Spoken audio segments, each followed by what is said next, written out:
Hello, passengers, and welcome to the Midnight Train, America's second favorite podcast, where we bring the dark to light, where history never dies, where listener discretion, there we go, great start, is always advised, and where, guess what, we're back, baby, that's right, we're in your ear holes right now.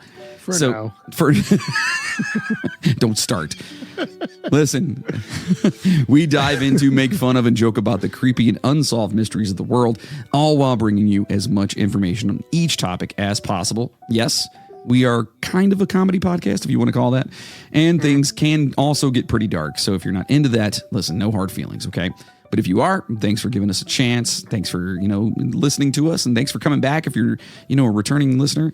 And welcome aboard. I am your host, the conductor of the cryptic, Jonathan Sayer. And with me today, back in this, well, guess what? We've got Mr. Moody. Huzzah. What's up, buddy? How you doing, bud? I'm fine. You're fine. That's good. I'm a little hard. Oh, you're a little HTH or HTH. What is it, HTC? Are you? No, I don't do it. I wish I did, though. And also, we have Logan with us. Yay.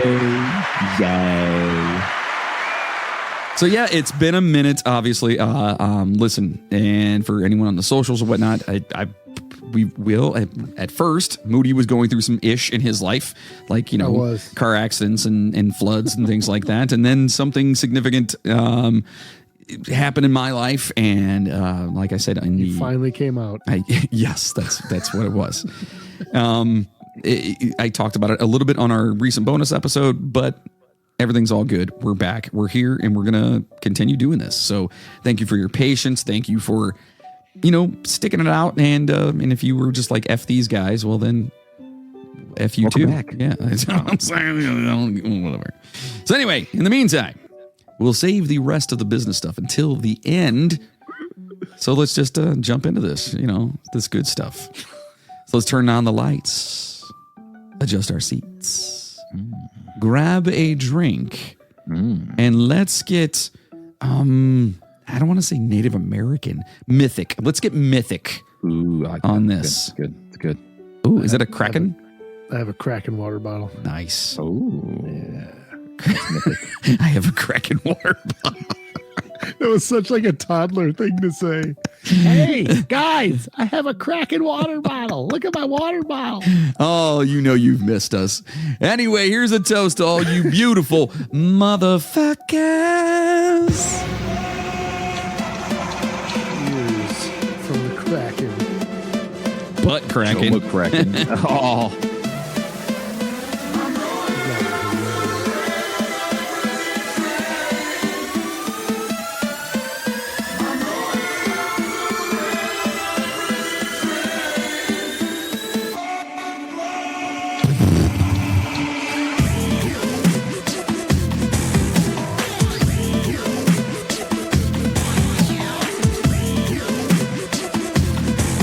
Logan is not looking at you. Oh, there you go. That's hype. That's right. This crazy train is back. And we are, we're talking about, first and foremost, this is episode 201. Okay. So, that's 200 was like 6 months ago. It doesn't matter. It's still 201. Yay. And this, we're going to be talking about some Native American myths and legends, all right, which to me is pretty enthralling. It's enthralling. I'm intrigued about it. Yes. Yes? You should be. Some good stuff. I really hope everyone is going to go to our YouTube page and actually our channel, should I say, and see that Moody is higher than a giraffe's asshole right now. So higher than giraffe cooch. Not that high. Hey, listen, it's legal here in Ohio now, so let's rock and roll. Yeah. So listen, go ahead. I forgot to tell you though. When we went to Canada like a couple weeks ago for my daughter's hockey tournament, and my wife's cousins came to visit us. Oh boy! I smuggled over some Canada weed. Is it better than our weed? Oh my god, it was fantastic. Oh, it's good. Good. Bro. Is it really? Oh, What makes it better than ours? I don't know. It's probably the best I've ever felt. Is it just a higher strain or something? Dude, and it was like a pre-roll, so it was like the shit you buy at the dispensaries up there. And it looked like a cigarette. It had a filter and everything. And it was the same size as a cigarette. That's all. That's how big it was. I had to smoke that fucker in 4 separate things because it got me that high. Damn. Like, imagine smoking a quarter of a cigarette. Like, that's how much. And it fucked my world up, dude. Wait, we like that, right? Is that what we're saying? Oh, it was fantastic. It's great. When I hear, man, it fucked my world up, I'm thinking that's a bad thing, right? No. Okay, it's a good thing. All right. It's a good thing. Well, good for you. Good for you. Good for you. Good for you. Good for you. So listen, here on the train, we like to take you listeners worldwide and dive into legends, monsters, and other crazy tales from the past. But we thought, nah, you know what? Why not take listeners worldwide on a trip into our past here in America? I'm buying you a new boom stand, dude. I'm trying to tighten it. It keeps falling.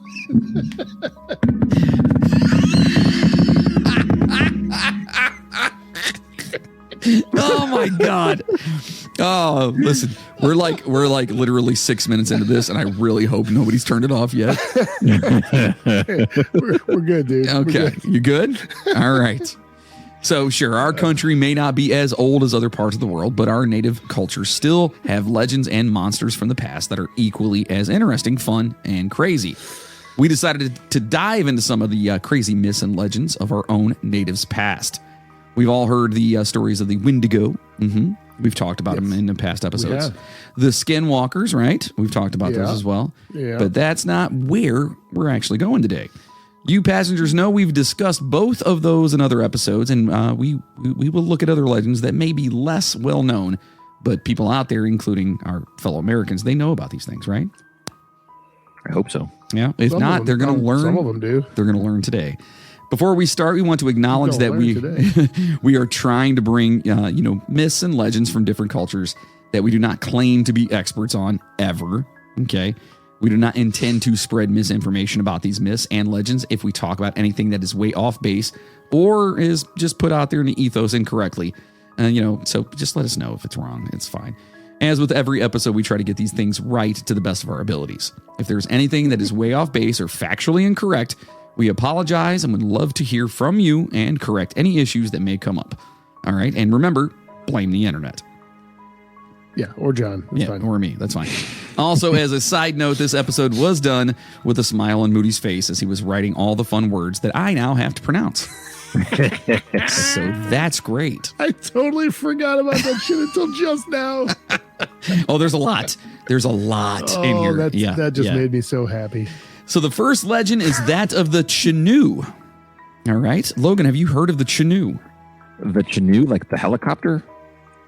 I don't think that's what we're talking about. No. Oh, no, then probably not. Okay. Well, Chinoo, not aside from the helicopters, are the evil man-eating ice giants of northern, Wabanaki lore. There you go. The Wabanaki Confederacy is a North American First Nations and Native American confederation of 4 principal Eastern Algonquin nations. The Micmac, the Maliseet, the Passamaquoddy, and the Penobscot. Ah, shit, I almost had it. Penobscot. There it is, Penobscot. The Western Abenaki are also considered members, a loose identity for several allied tribal peoples, such as the Sokoki, the Kawasuk, the Mississauga, and Arasagatok. It feels right. Arasagatok. I'm so sorry. I am so sorry. According to the legend, a Chinoo was once a human being, and this person is said to have committed a terrible crime, such as cannibalism, withholding food from starving people, or becoming possessed by an evil spirit. This, legend has it, causes the person's heart to turn to ice. That's what happened to Moody. And Correct. Loki. Yeah. Correct. Right. I am cannibal. Yes. It's also called marriage, from what I hear, right? Whoa, bro. No.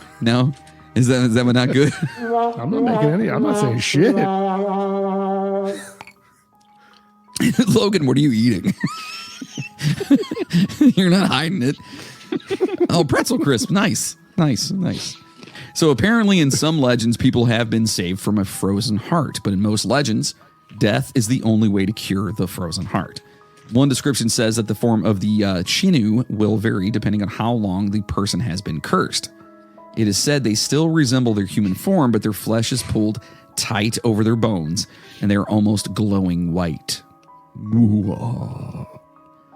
Their hands usually resemble claws, their eyes are red and bulging, and their lips are drawn back. There is usually so much cold emanating. over here just crunching over you, bro. Yeah. What are we doing? Crunching right over. How's that taste? Showing Is up. it good? Is it good?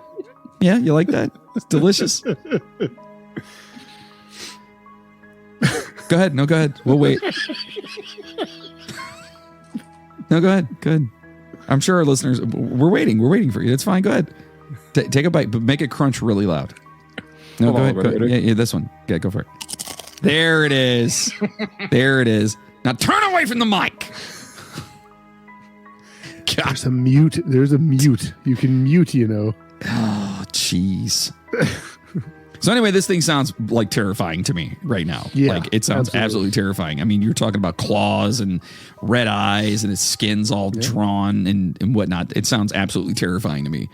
So there is usually so much, so much cold emanating from their forms that any water from their the air stuck to them, it just freezes immediately. Wow. So like it's like ice giants from freaking from the Thor movies and stuff. It's pretty crazy. Ice giants. He has no idea. He goes, ice giants, yeah.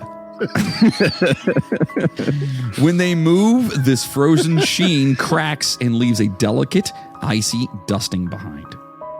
Ooh. Yeah.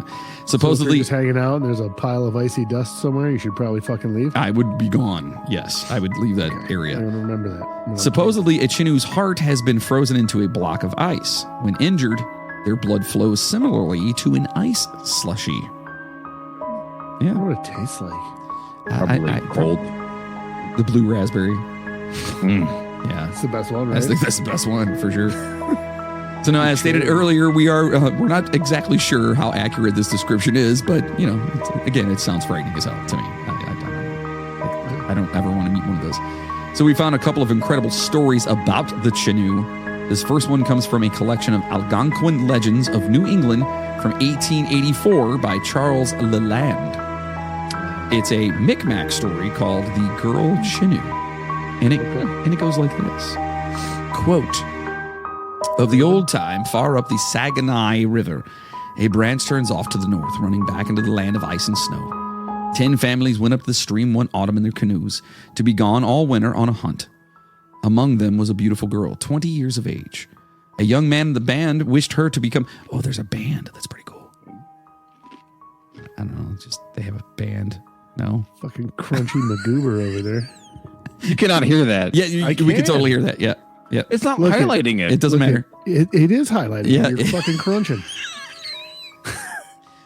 Yeah. Can we pause on those for a minute? I swear to God, it wasn't even highlighting it. Or whatever.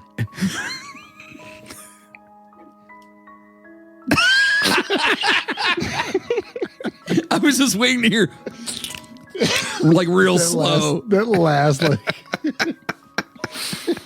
This app sucks. So perhaps she refused a guy that basically wanted to marry her. Okay. And she refused. And, perhaps she did it in such a way as to wound his pride. Certainly she roused all the things that would savage him, and he gave up all his mind to revenge. So the dude lost his shit because she said no. Okay, that's what's happening. like, I ain't marrying you. You got a small dick. Yeah, exactly. He's like, what? And then it was in front of all of his friends. He got salty as shit. And then some bad things happened. It's a tale as old as time, Moody. It is. It's a tale as old as time. Yep. So now he was skilled in medicine or in magic. So he went into the woods and gathered an herb which makes people insensible. Then stealing into the lodge where when all were asleep, he held to the girl's face until she inhaled the odor and could not be easily awakened. So he's roofing her, basically. This is a really fucking dark story. Going out. I mean, you said it though. It's a tale as old as time. It is a tale of, yeah, for sure. Going out, he made a ball of snow and returning placed it in the hollow of her neck in front, just below the throat. Then he retired without being discovered, so she could not wake, while the chill went to her heart. Yeah. Yeah. So when she awoke, she was chilly, shivering, and sick. She refused to eat. This lasted long, and her parents became alarmed. They inquired what ailed her. She was ill-tempered. She said that nothing was the matter. One day, having been sent to the spring for water, they never tell you what's really wrong. Yeah. One day, having been sent to the spring for water, she remained absent so long that her mother went to seek her. Approaching unseen, she observed her greedily eating snow and asking her what it meant. The daughter explained that she felt within a burning sensation, which the snow relieved. More than that, she craved the snow. The taste of it was pleasant to her. After a few days, she began to grow fierce, as though she wished to kill someone. At last, she begged her parents to kill her. Hitherto, she had loved them very much. Hitherto, we don't use that word enough. That word needs more. Stupid. Yeah, that word needs to come back. Yeah. No, it's So not. is It's being terrible. bald. It's a great word. It's a Is being terrible bald word. stupid? Wait, I'm bald too. Wait, hold on. I can't wait. I can't wait till you're fucking old and decrepit and have no hair. Something that's going to be it's gonna actually be long on my body when I'm old. Yeah. Your nut hair, maybe. He's gonna be that guy that has like 3-inch long hairs in his eyebrows. Yeah. Yeah. Dude, that's me. That's fucking Your me. hair? Is it really? 100% That's my me. shoulder. Oh yeah, it's bad. Yeah, Oh man, yeah, I haven't got. I'm not. it's right here. It's just like, yeep, I could totally fucking. Dude, you curl should them if I do wanted it. to. Do it. Danny would not have that. That's like some Grinch stuff right there, dude. You're a mean one, Mr. Moody. She won't let me do anything fun that I want to do. Because heaven forbid I embarrass the family. I mean, That's amazing. So after again, she like basically asked her parents to kill her, even though she said she loved them very much. Now she told them that unless they killed her, she would certainly be their death. Her whole nature was being changed. How can we kill you? Her mother asked. You must shoot me, she replied, with 7 arrows. And if you can kill me with 7 shots, all will be well. But if you cannot, I shall kill you. That's pretty wild right there, first and foremost. That's intense. Yeah, like camping. Yeah, it's pretty wild. I don't know how I feel about this right now. Oh boy. So let's see. 7 men shot at her as she sat in the wigwam. She was not bound. Every arrow struck her in the breast, but she sat firm and unmoved. 49 times they pierced her. From time to time, she looked up with an encouraging smile. When the last arrow struck, she fell dead. So 50 times? It took 50 shots to take her down? I mean, Or so they say. Allegedly. if you're a crazy evil monster, it's probably going to take more than one. I mean, I guess. Yeah, true that. Then they burned the body as she had directed. It was soon reduced to ashes with the exception of the heart, which was of the hardest ice.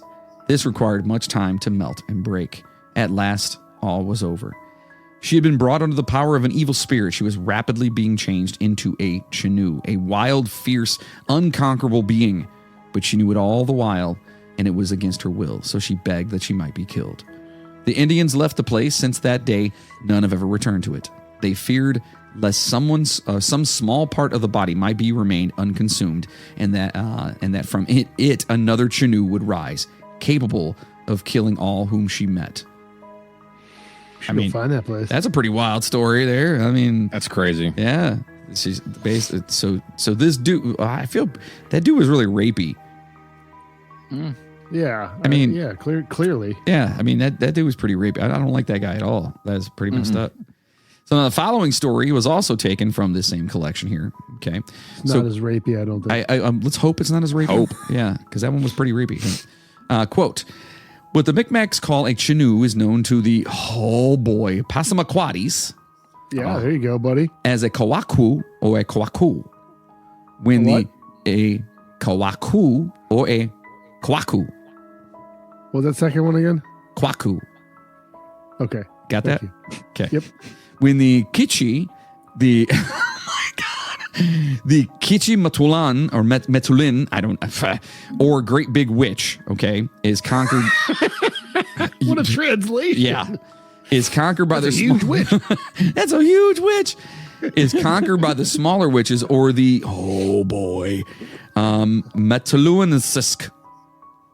What was that one? Metalunasisk. Wait, no, I did it better the first time. Metalunasisk. I feel good about that one. All right. Yeah, no, okay. Thank you. They can kill him or turn him into a Kwaku. He still fights, however, with the other, oh boy, Kwakwik. I'm assuming that's the plural version of Kwaku is the Kwakwik. I'm assuming on this point. Yeah. Okay. When they get ready to fight, they suddenly become as tall as the highest trees. Their weapons are the trees themselves, which they uproot with great strength. And this strength depends on the quantity or size of the piece of ice, which makes the heart of the Kwaku. This piece of ice is like a little human figure with hands, feet, head, and every member perfect. Every member? Describe to me in detail what you mean by that. Oh, boy. So now the female Kwaku is more powerful than the male. They make a noise like a roaring lion or a piatalo. Oh, what? A piatalo. Okay. All right. Thank you. But sharper and more frightful. Their abode is somewhere in Kazmu-Dasdosik, in some cold region in the northern Canada. In summertime, they rub themselves all over with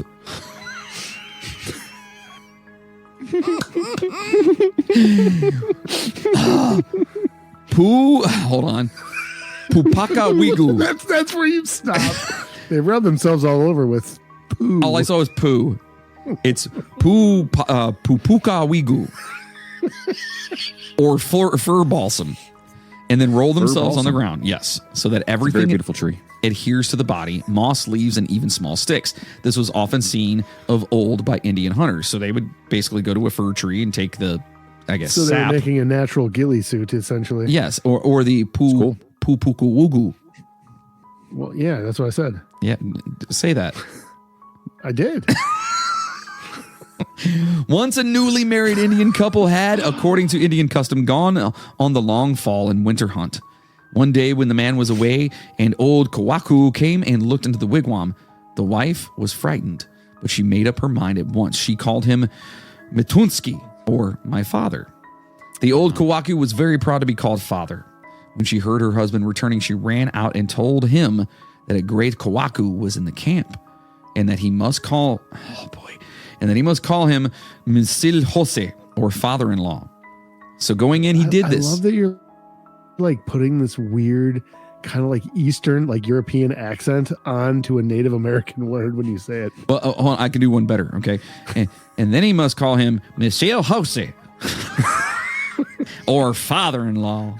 That's probably closer than the other accent. So going in, he did this, and the Kwaku was still more pleased. So they lived with him and hunted with him. He was very skillful in the chase. When they came to broad and deep waters, the Kwaku would swim with him, with his son-in-law on his back. He could run faster than any wild animal.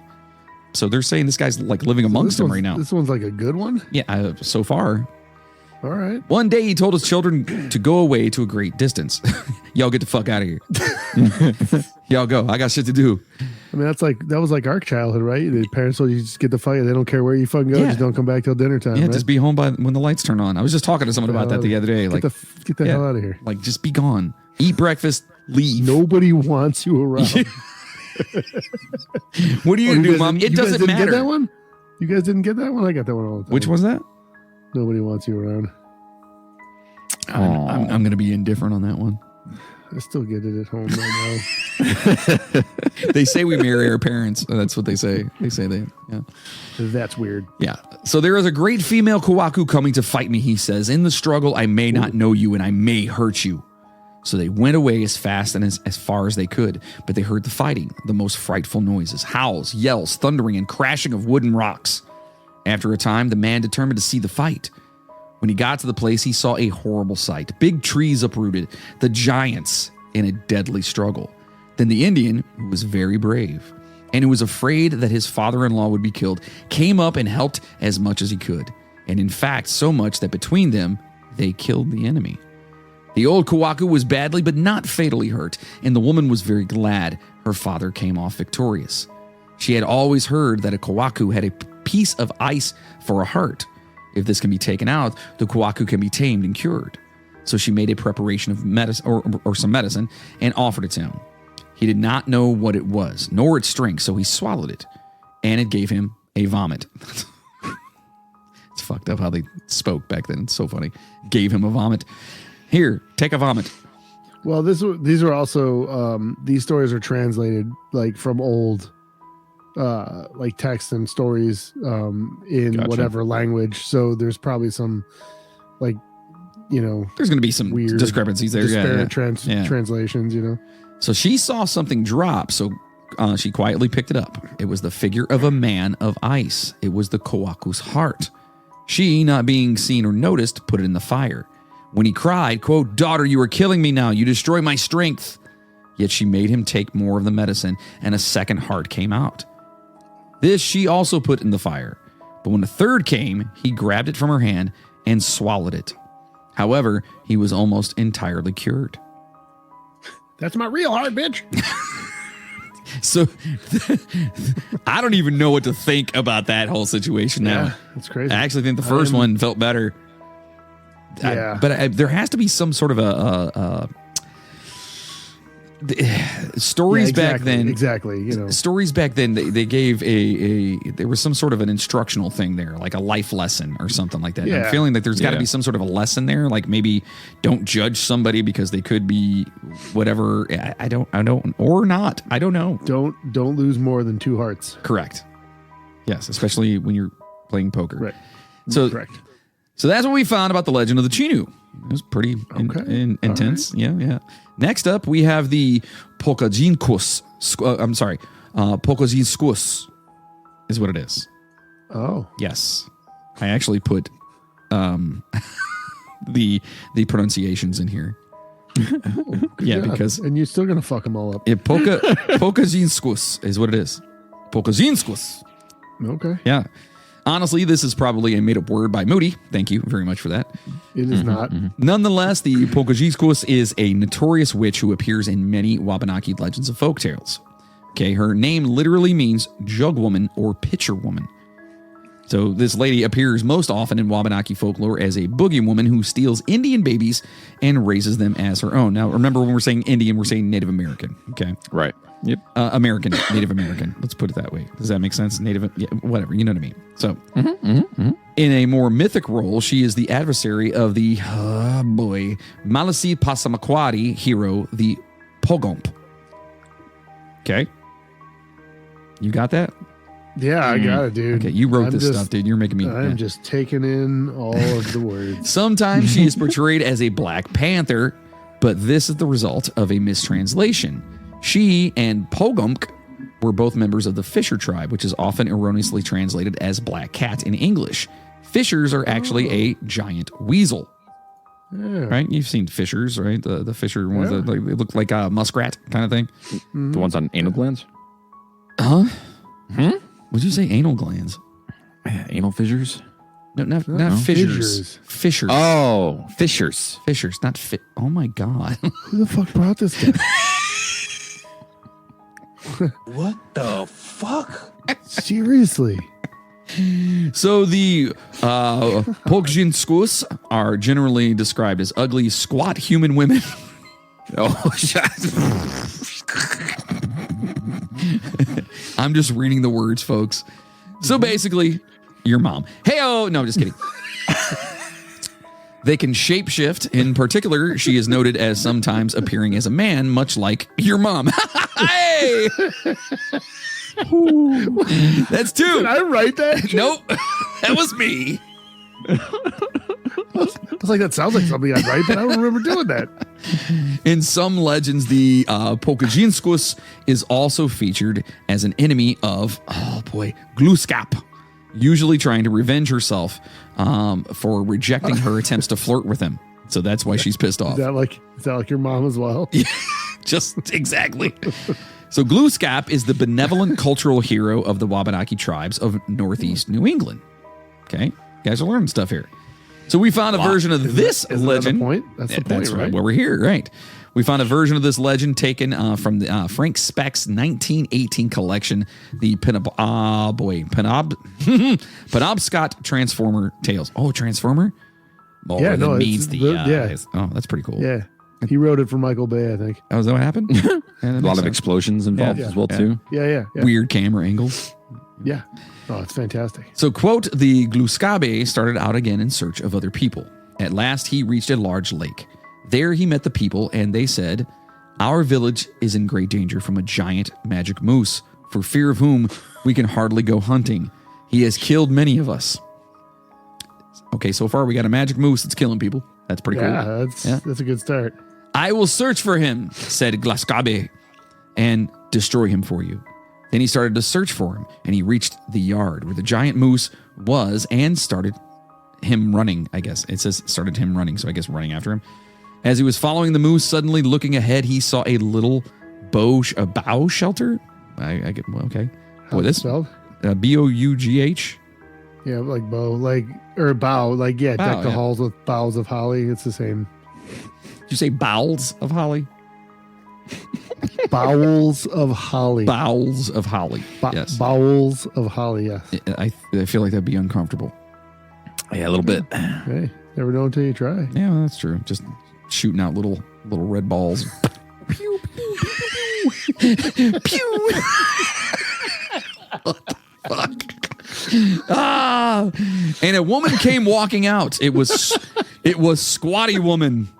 Squatty Woman. Then he went right on by and did not answer her, joking. Then, as he went on, Squatty Woman became very angry and said, "You are very haughty. Now you will see." Ooh. Then she followed Glooscap. He went along so fast that whenever she came to an outlook, she could not see him. She said, "The Glooscap is a very swift man." When she reached the mouth of the river, looking across a rocky point, she saw him going along after the moose. Then he jumped across. His dog overtook him, he said. "You sit here and watch for Squatty Woman." Hey, keep an eye out for Fatty over there.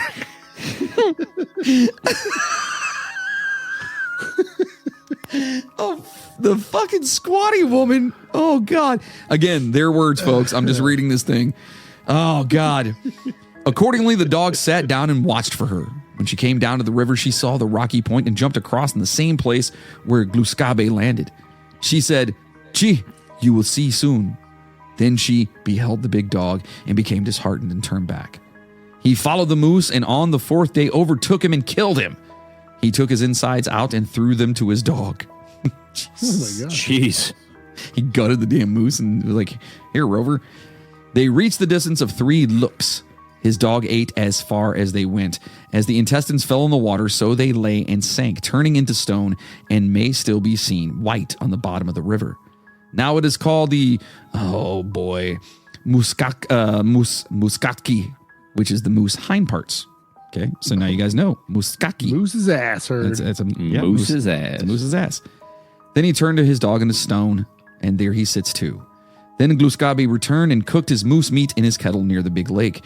When he had eaten, he turned his kettle over and left it there turned into stone. Now it may still be seen. It is the mountain called Kineo. Then he went back and told his people, his descendants, "Now I have killed the big beast. He will never bother you again." They rejoiced and said, "You have done very much for us. We thank you exceedingly altogether." Yeah, that's what happened. It sounds right. I mean, fucking killer moose and a dog that turns to stone that eats moose insides. Sounds legit. I mean, who hasn't had that? Yeah, I'm just saying. I mean, I deal with weird stuff all day. Where do you think statues of dogs come from? From Glooscap? Yeah. Maybe. Makes sense. Another witch legend is that of Squat or Squanet. In some Algonquin legends of Massachusetts and Connecticut, Squanet is the wife of the hero Moshup. Though Moshup is usually portrayed as a giant, Squanet is considered one of the little people. Or the Makiawisug. Makiawisug. I'm so sorry for our ancestors for me just butchering this. Oh, God, this is Stories about Squannet vary widely from community to community. Still, she usually has magical powers and is often associated with the sea and storms. According to some legends, severe storms are caused by Squannet's arguments with her husband. I could see that happening. I mean, I've been a part of some of those, and they're pretty rough. Squannet is typically described as a tiny woman, no more than 2 or 3 foot tall. With long hair and little feet, her footprints are often confused for a rabbit's. She is usually portrayed as an old woman and is affectionately called Granny Squannet or Old Squant by many storytellers. There you go. Bet you guys didn't know about that one, did you? No. All right. So this next one is actually, well, not actually, but this next one's super cool too. It's called Rolling Head, also known as a severed head, the cannibal head, or the greatest one, wife's head. Yep. And this has to do with Squannet, so just keep that in mind. Remember the little lady up top there. All right, so we're going to go ahead. So the legend is generally associated with the Cheyenne, Ojibwe, the Cree, the Arapaho, and the, oh my God, Assiniboine? Is that right? I don't know. Assiniboine. I think one of those S's is silent. That helps. It looks like ass and bone is what it looks like. Ass and bone. It looks like ass and bone. Oh, it's a Simbony. A sinbin. Ah, is it?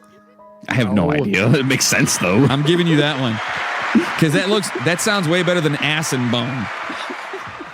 You know, the ass and bone tribe. A Cinnabony.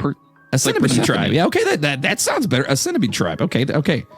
Anyway, so this shit's fucking Hey, nuts. this is why you brought me on, all right? That's right. That's right. Even though you ate pretzels. Anyway, so these are literally disembodied heads with long tangled hair that roll around looking for humans to kill and eat. That's what these are. Okay. And again, they're called rolling heads or severed heads, cannibal heads, or wife's heads. Okay. So we're going to talk about this story here. So quote. Okay, here, hold up. It's pronounced Assiniboine. Assiniboine. Yes. So it's not Like a ass and bone. Cinnabon. It's not ass and bone. No, it's closer to a Cinnabon. A Cinnabon.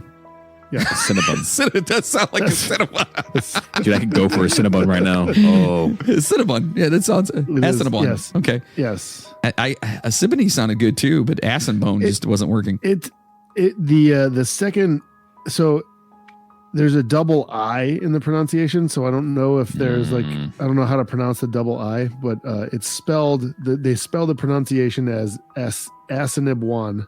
Assiniboine. Like Assiniboine, something like that. I don't know if the double I is Assiniboine. Assiniboine. Sorry, making my own shit up here. So rolling heads are created with victims of particularly violent murder rise from the dead to seek revenge. In most stories, an angry man seeks revenge on his wife for being unfaithful and kills her, hence the wife's head. In some cases, however, the victim is killed due to witchcraft or violating some other taboo. Sometimes the story is made more gruesome by adding, what else? Forced cannibalism.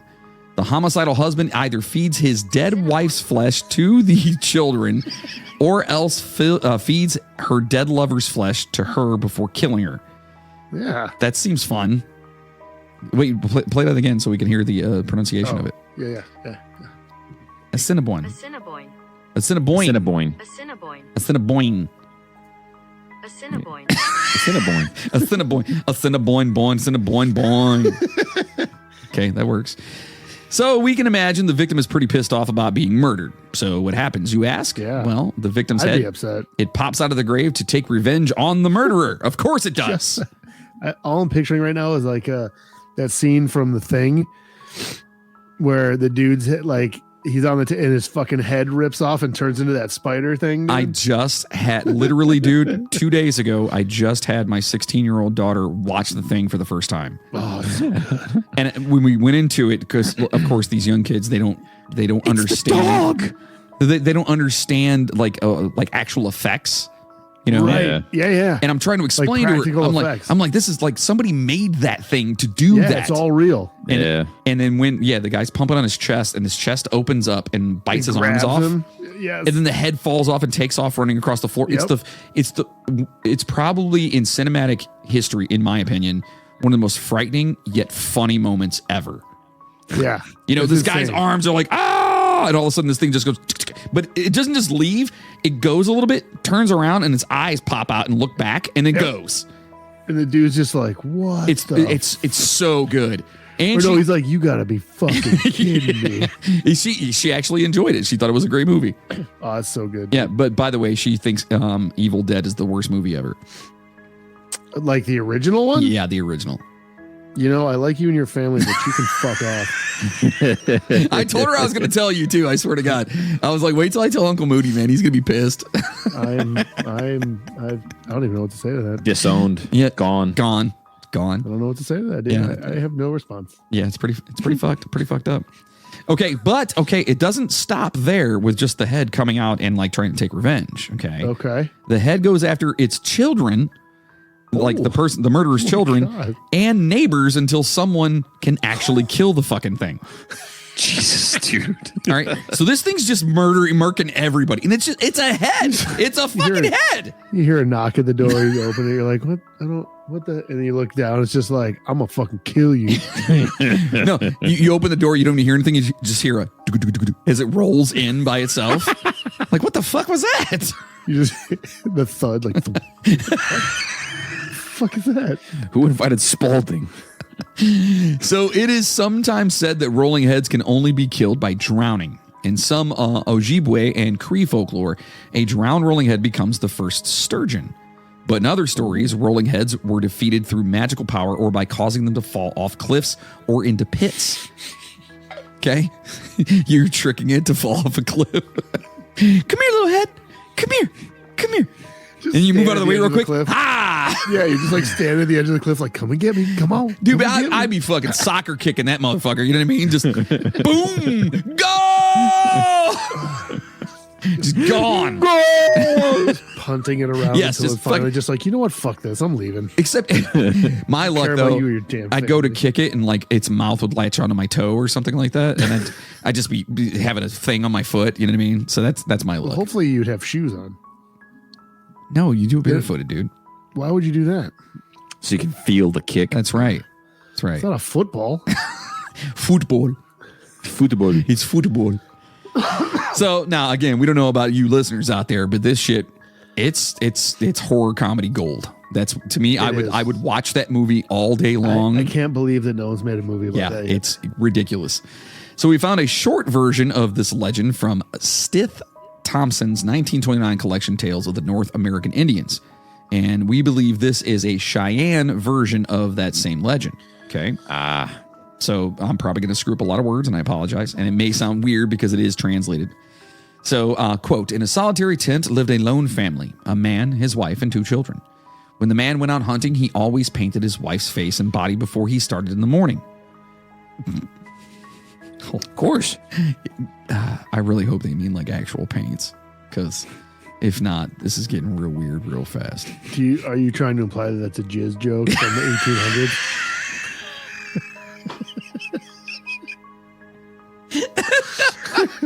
No. Oh, man. His wife went for water to a lake nearby. She always went to the same place. And when she came to the lake, she took off her clothes as if to bathe. Then a large snake rose out of the lake. Got painted earlier. She did. I told you.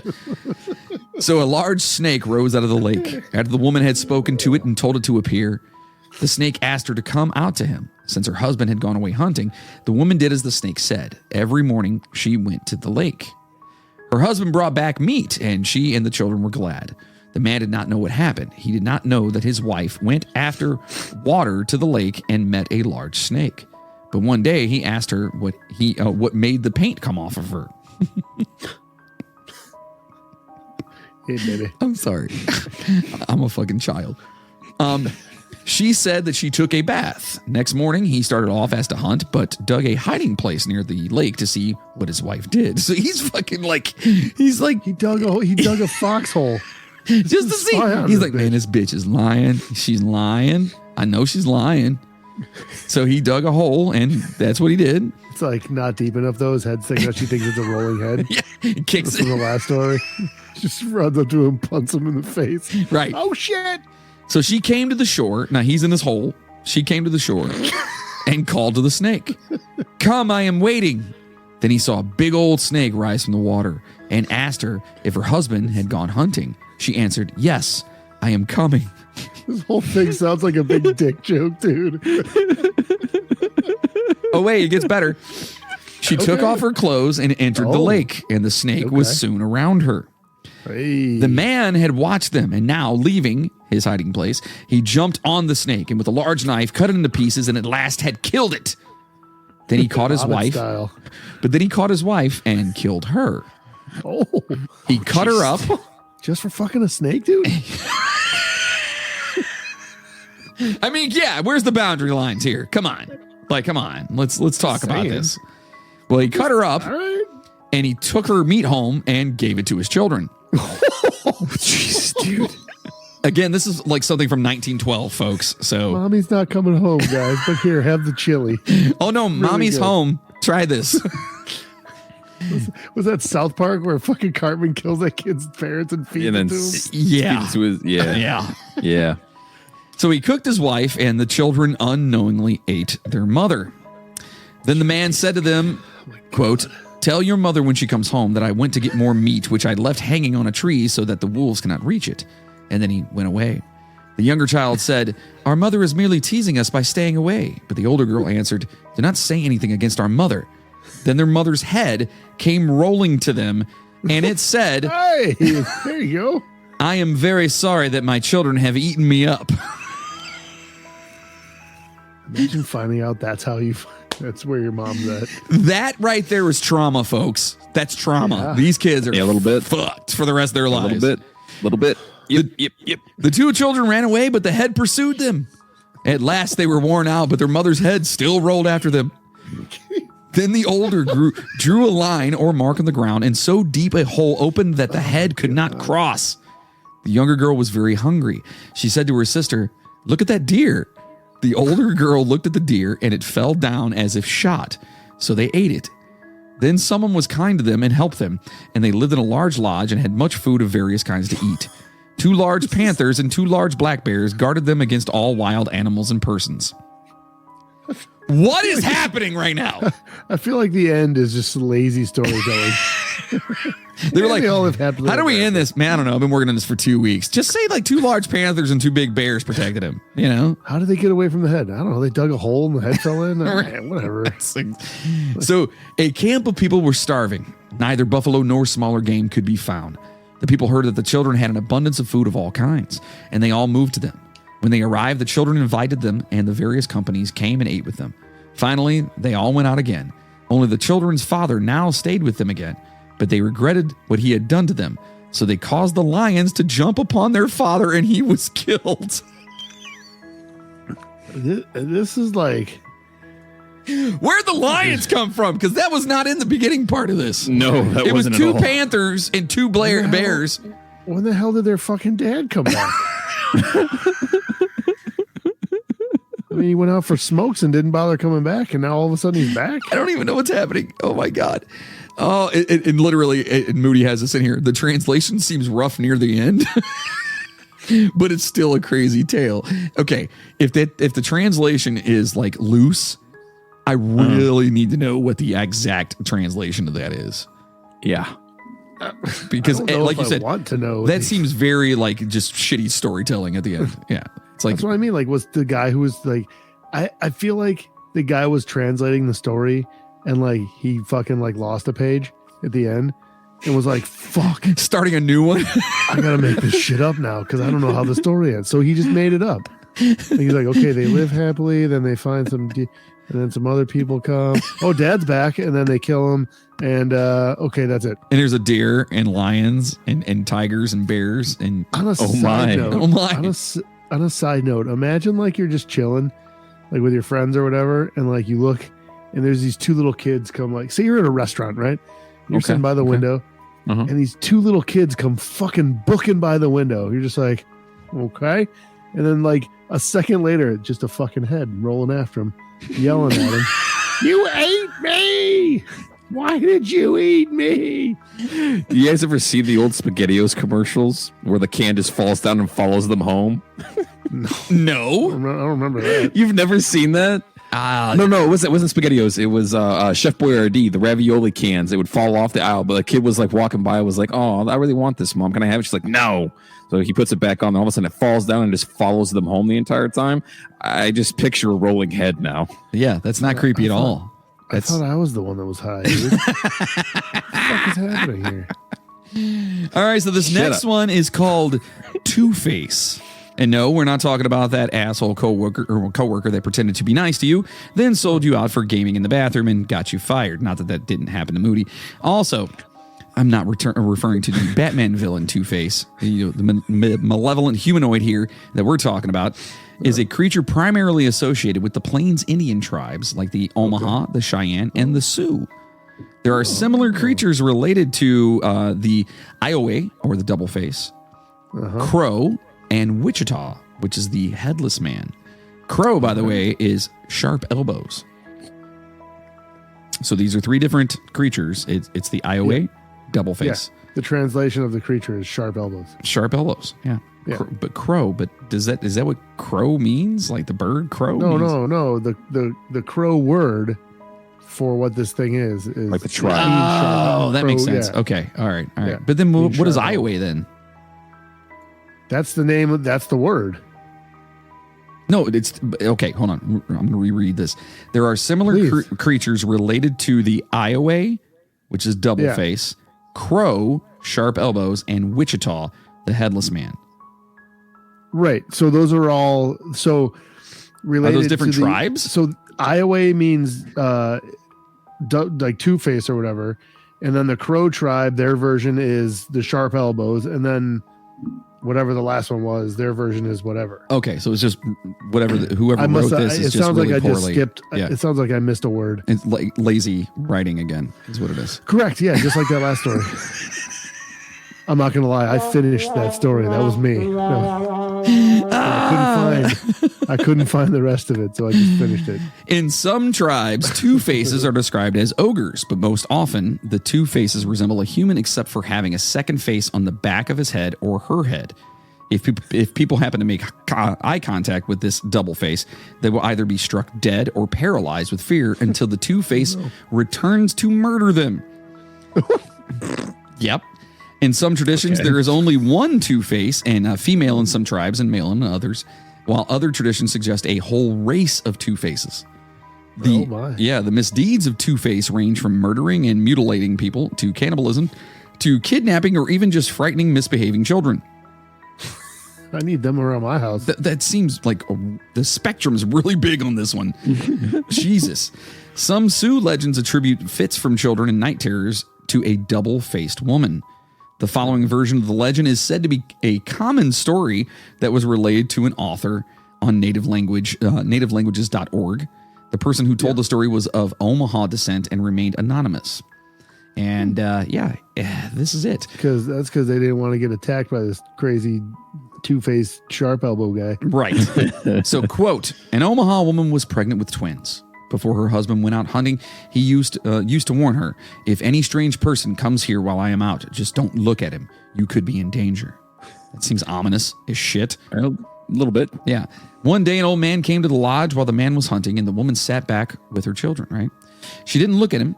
He came back the next day and still did not look at him. On the third day, he came back to the lodge again, but the woman still would not look at him. But on the fourth day, when he came back, she couldn't stand it anymore, and she peeked. She saw a Two-Face, a man-eating ogre. Everyone who looked at him died. The Omaha woman died as soon as she laid eyes on him, and the Two-Face cut her up and ate her. He took one of her babies out of her body and threw it in the woods, but he didn't notice the other one. Oh my gosh. What the fuck is wrong with these people? I don't know. I really want to know where the I guess the logic, Like, the lesson is. What's the lesson in this? I just yell at my kids. I don't make shit up like this to scare the living fuck out of them. Is it, Like, well, hold on. Jesus, dude. Is this literally like the Native American don't talk to strangers? It sounds like it. Kind of sounds like it. Yeah. I fucking wouldn't. If someone told me that story, Listen, if you talk to I'm, strangers, I'm not leaving my goddamn house. Fuck you. not only is it going to kill you, but it's going to take the baby out of your body and throw it in the woods. God damn, Dad. Seriously.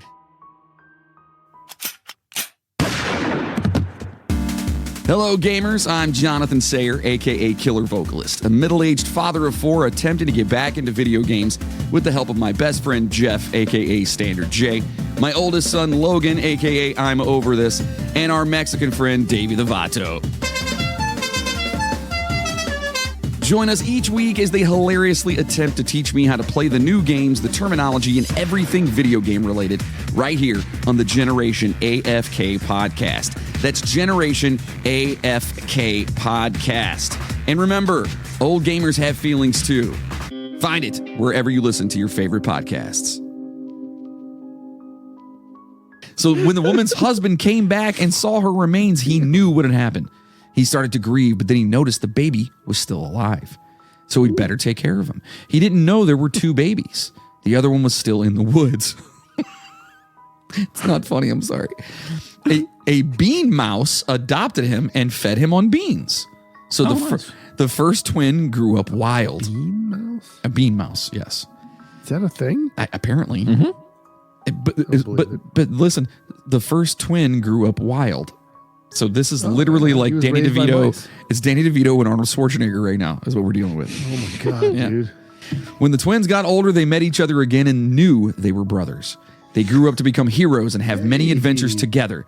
But that is another story for another day. No, I want that story. I want the rest of that.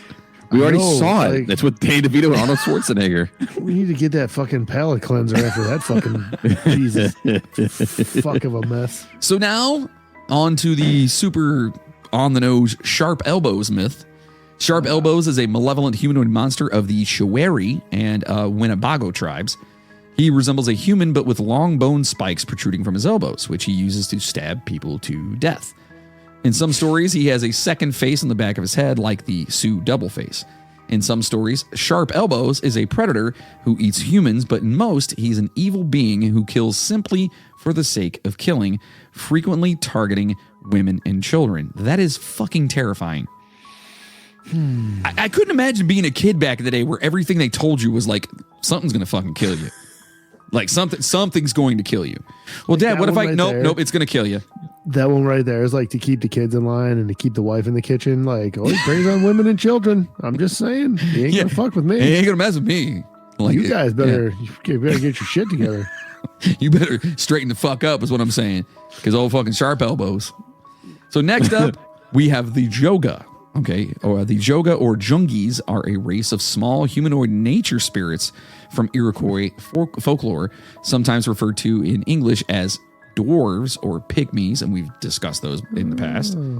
They are usually invisible, but sometimes reveal themselves to humans, particularly to children, particularly to children, elders, and medicine people. In most tribes, the Joga are described as being knee-high, although Tuscarora little people are said to be 4 foot tall. They are often associated with the thunder god Thor, who is said to be their grandfather. Oh, yes. Yeah. No, I'm just Wait kidding. a minute. No, I'm kidding. It's Henan, not Thor. I'm sorry. I just wanted to put that in there and Oh, make you go, wait a minute. So I often I need did go, clarification. wait a minute. Yeah. Did you hear me? I said that. Yeah, you did. I said, wait a minute. I need clarification on my thunder god sometimes, so I apologize. So I was unaware of this, however, but Henan is the Iroquois thunder god. He is the eldest brother and leader of the winged race of thunders, magical beings who live in the sky and cause thunder and lightning.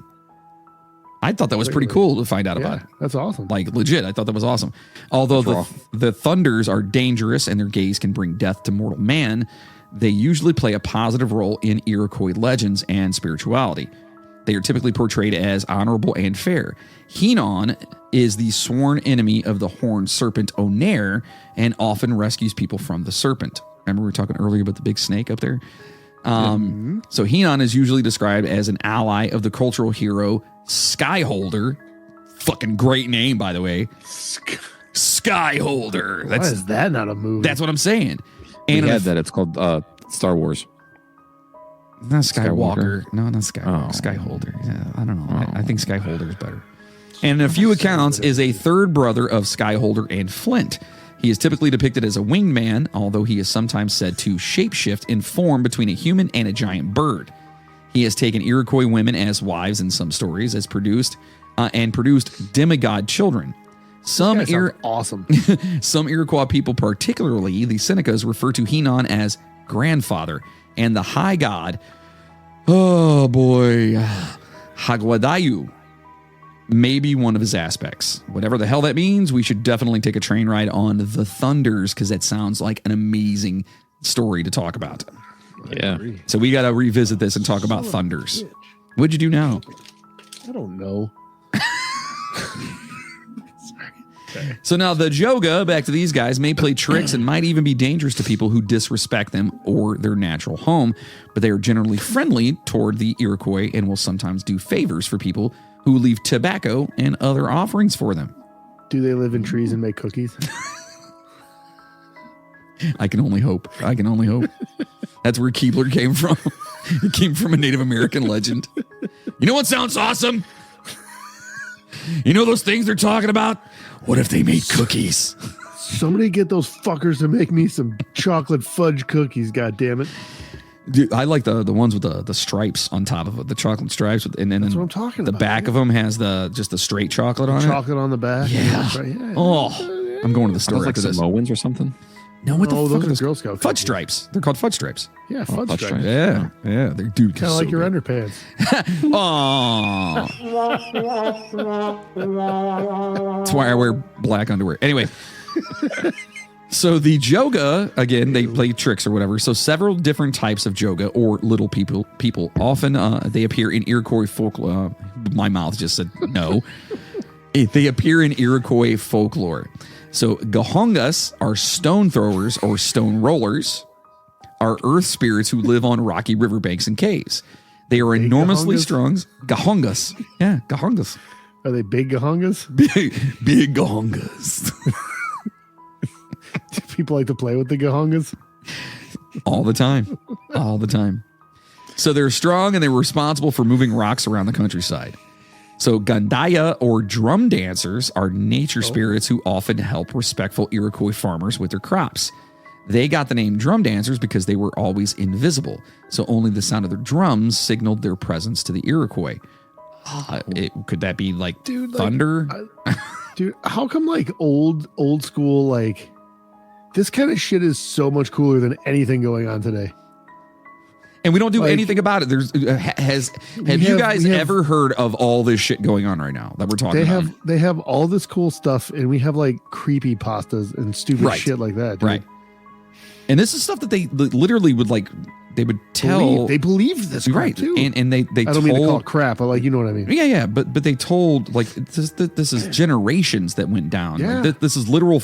Like they told them like, listen, the drum dancers in the sky and you know, the freaking sky. And this shit was going on. This shit was going on huggers or before whatever. we knew about the Native Americans. Right.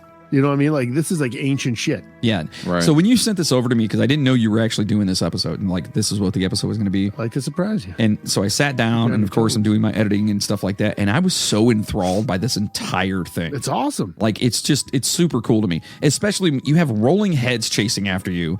You know, like it's wild to me. It's super Chicks wild. are banging snakes and shit. Right. It's You know what I crazy. mean? Like it's just and little babies being thrown in the fucking woods. You know what I mean? Like it's insane. But the baby survived and they became friends. Remember? They got together and they became heroes, actually, is what it said. It was a happy ending. Yeah, right. Something like that. I love a happy ending. Like when that dude painted the chick. Right.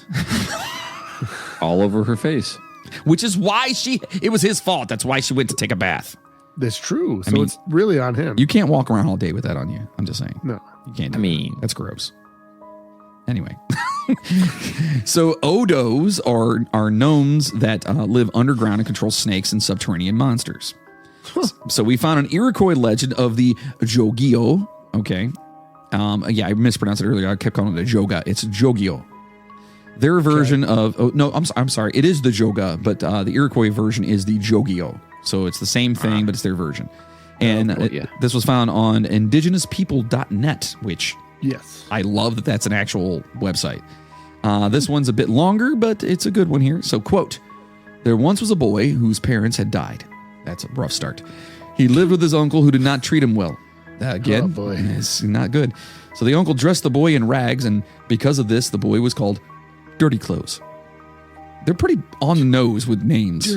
Oh my God, dude. They're pretty on Could you imagine meeting that guy like in this day and age, and he's like, oh, I'm part of this tribe, and like you're expecting like soaring eagle or like whatever, and they're like, walks with thunder. Yeah, like, and then you're like, what is your name? And he's like, Dirty Clothes. No, he didn't like, say it with that confidence though. You said, you're just like, what is your name? He goes, Dirty Clothes. You know what I mean? He's like, wait a minute. What is your, like, that's a joke, right? No, that's my name. That's my name. Clothes. Yeah. And why is that? Because why is that? Because I smell like shit, dude. Dirty clothes. I smell like shit. Yeah. So this boy, however, didn't buy me any good clothes. My uncle was a dick. He was an asshole. This boy, Dirty Clothes, he was a good hunter. However, he would spend many hours in the forest hunting food for his lazy uncle, who would not hunt for himself. The uncle sounds like a dick. Yeah. So one day, Dirty Clothes walked near the river. 2 squirrels that he had shot hanging from his belt. He walked near the cliffs which rose from the water. This is where the little people, the Jogio, often beat their drums. Most of the hunters from the village were afraid to go near this place, but Dirty Clothes, well, he remembered the words his mother had spoken years ago. Quote, whenever you walk with good in your heart, you should never be afraid. I love that. I absolutely love that.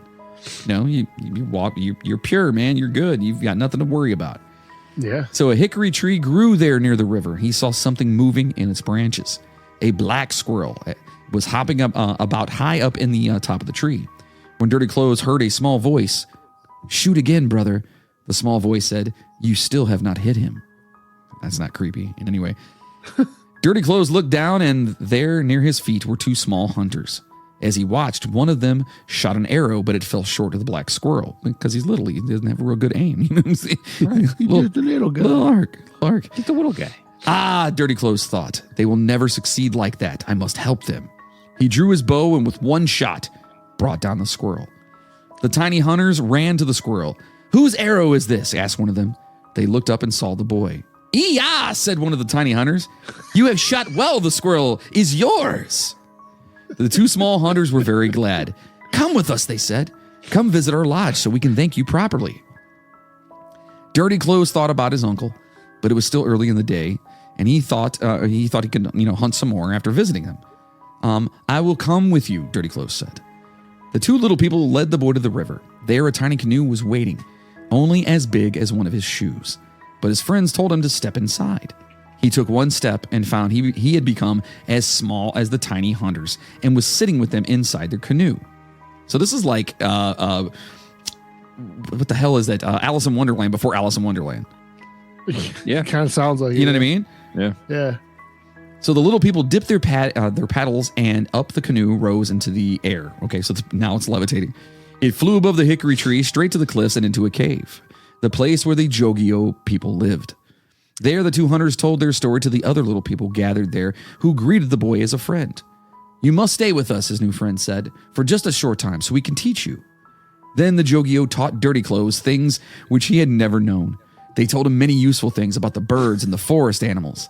They taught him much about the corn and the squash and the beans which feed human life. They taught him about the strawberries which glow each June like embers in the grass, and showed him how to make a special drink which the little people love. That's called liquor.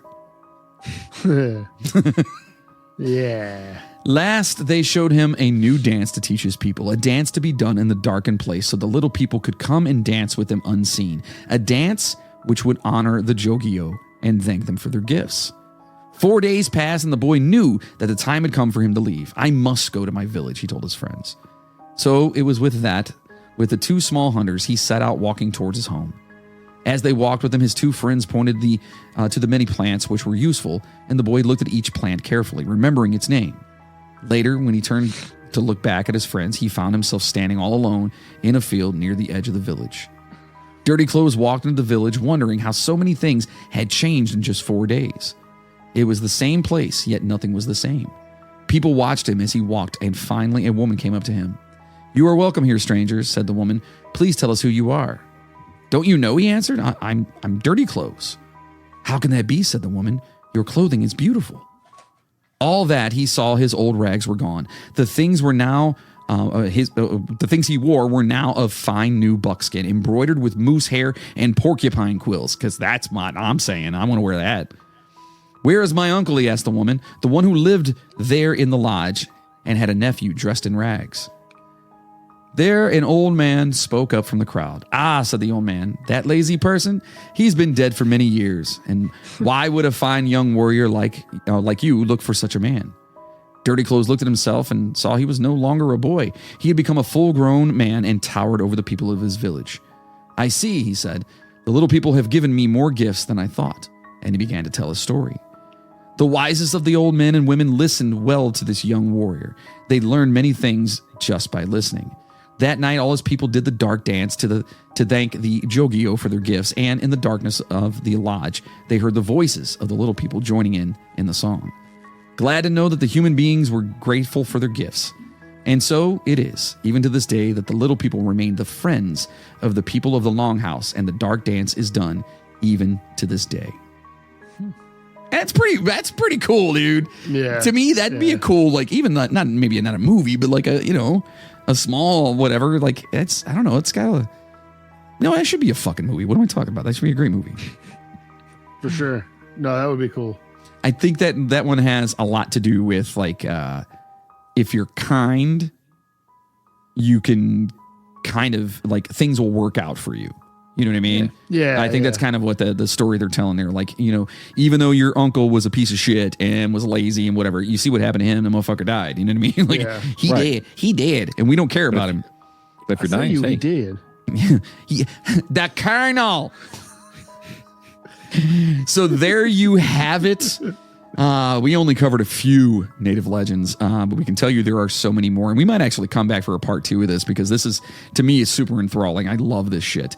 So diving into this topic, we had no clue about the number of legends, myths, and monsters that were in the native cultures here in the United States.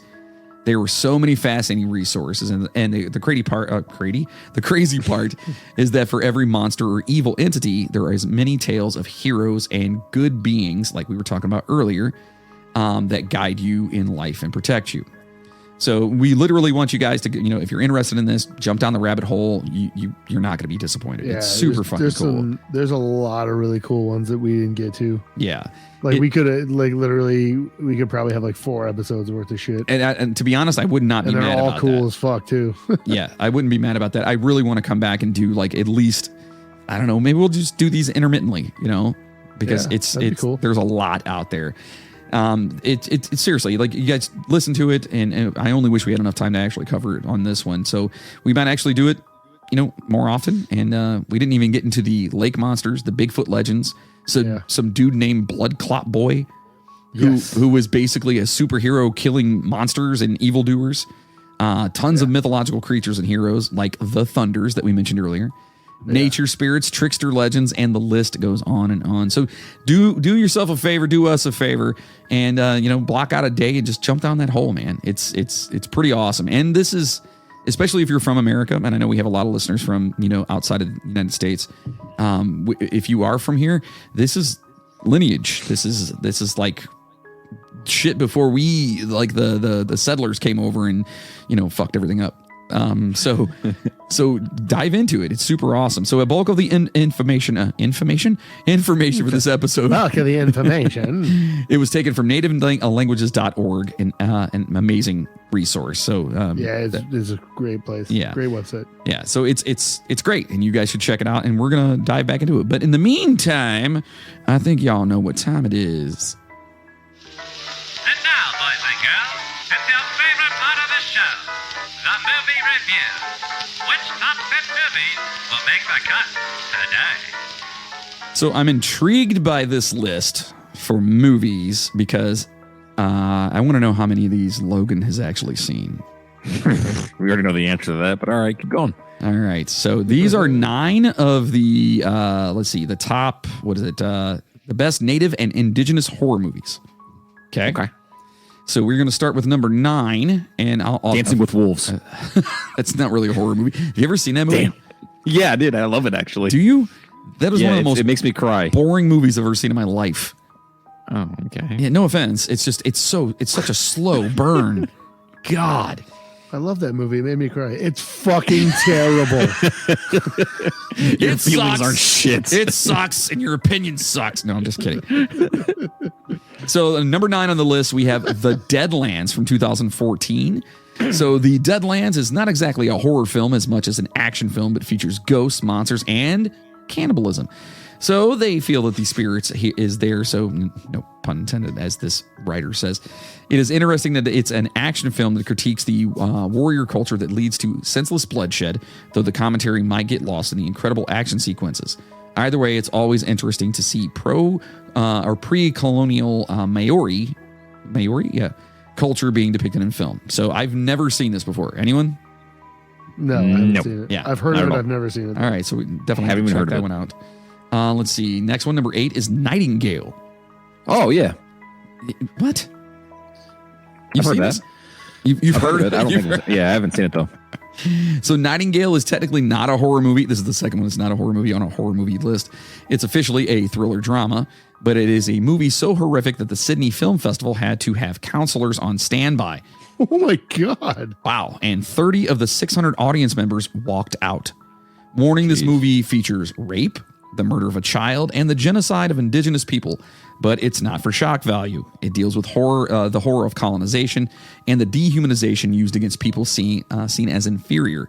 Also, the movie is about a white woman, an Irish convict named Claire, as much as it is about the genocide of Tasmanian Aboriginals. But the ending should not be discounted. Oh, okay, I'm intrigued by that. Like off the rip. I've heard that it was crazy. I don't want to watch it. I want to see that. And number 7 on our list here is Mohawk. Okay, a unique take on home invasion horror with Mohawk women fighting against American invaders in their homeland, or a woman, I'm sorry, in her homeland. This movie brutally reminds us of the horror behind Manifest Destiny, which was super fucked up, and Western expansion. The production value isn't quite as good as Prey, but it's worth a look at a subversive story about one of the many dark truths about our country's foundation. Anyone seen this one? No, I haven't either. I've heard of this one as well, but I haven't seen it. Yeah, it's dude, like one of these days, like I would like to possibly do an episode on like the Trail of Tears and Manifest Destiny and stuff like that. Yeah. But it's such a fucked up story that I don't even know if I want to touch that. You know what I mean?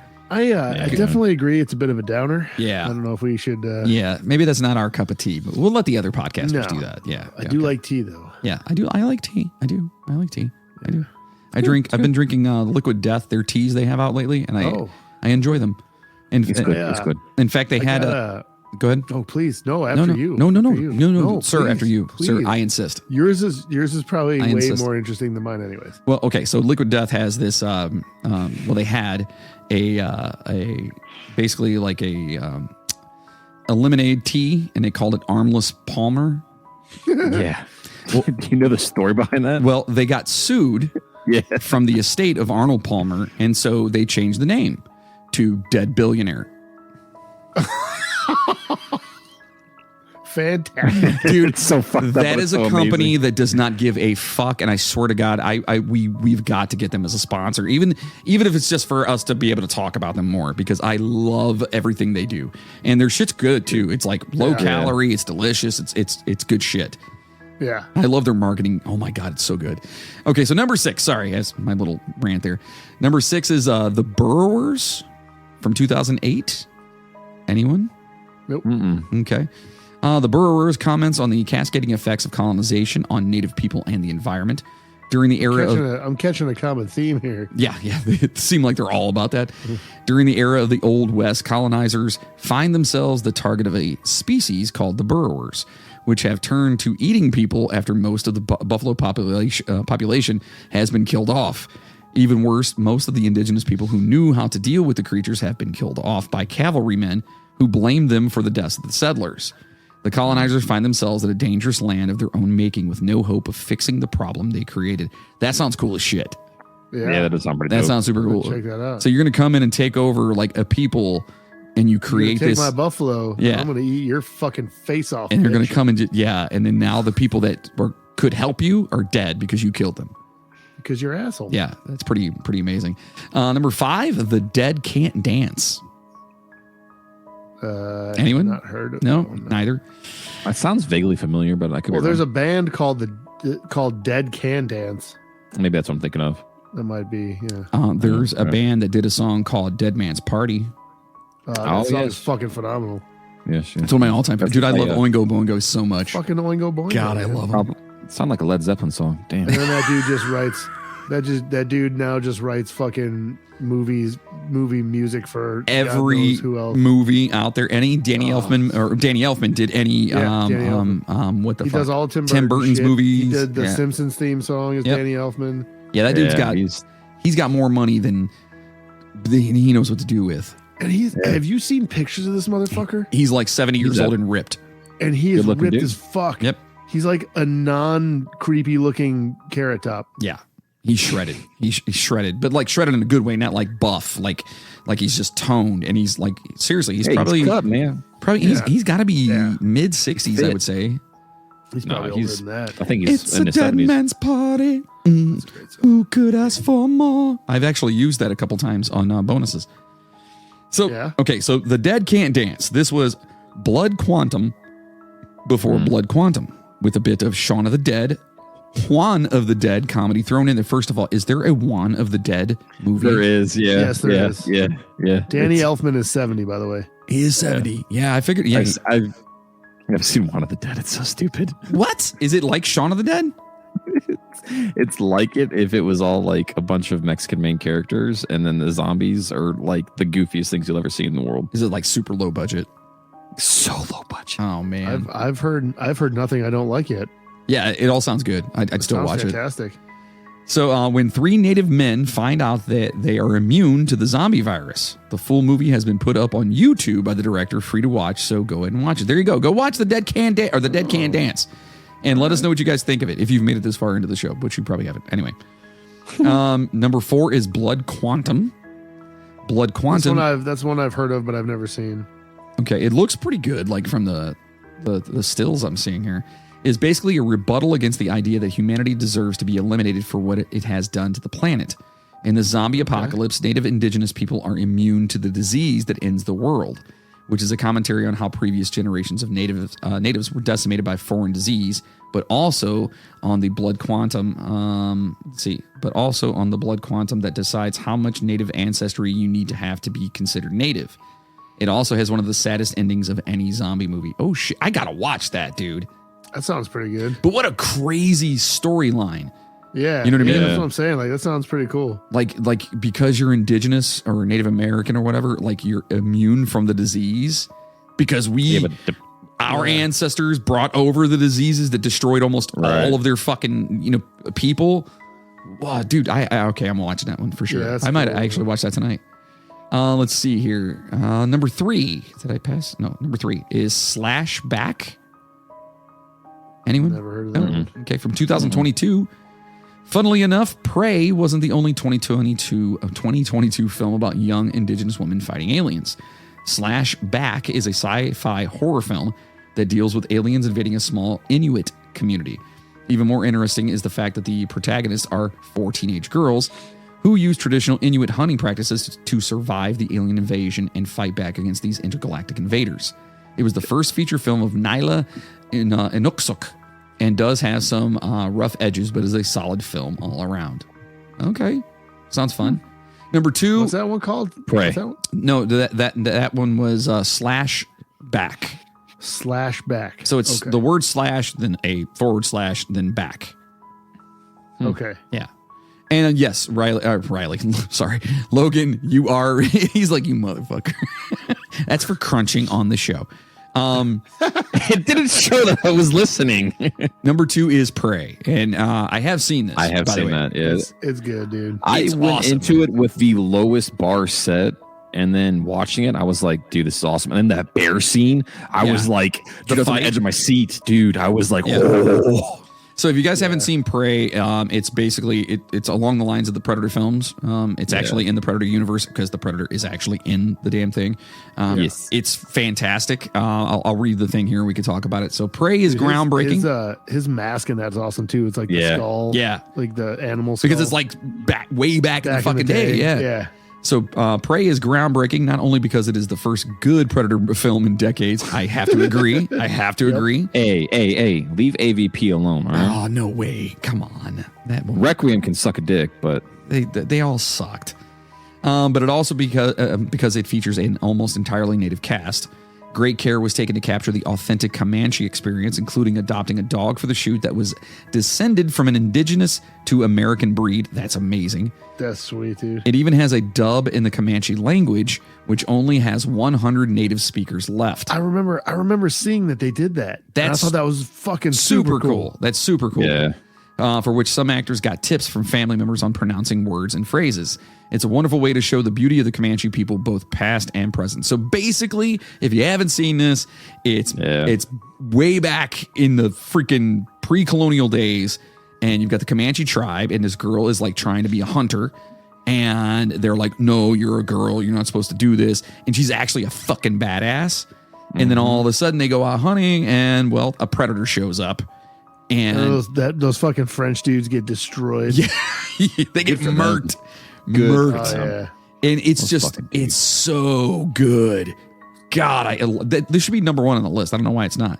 So what is number one? So speaking of number one, this is from 2013. It is Rhymes for Young Ghouls. I will have to watch that and compare. Because if there's not a predator or an alien in that, I don't want it.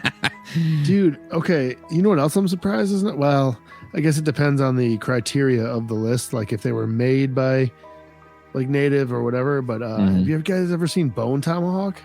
Fucking loved it. Kurt Russell. How is that not on the list? Kurt Russell, dude. That is when they fucking chop that dude in half. It is a brutal fucking movie. Like it is brutal. And the fact that Kurt Russell is like the main protagonist in it. It's so good.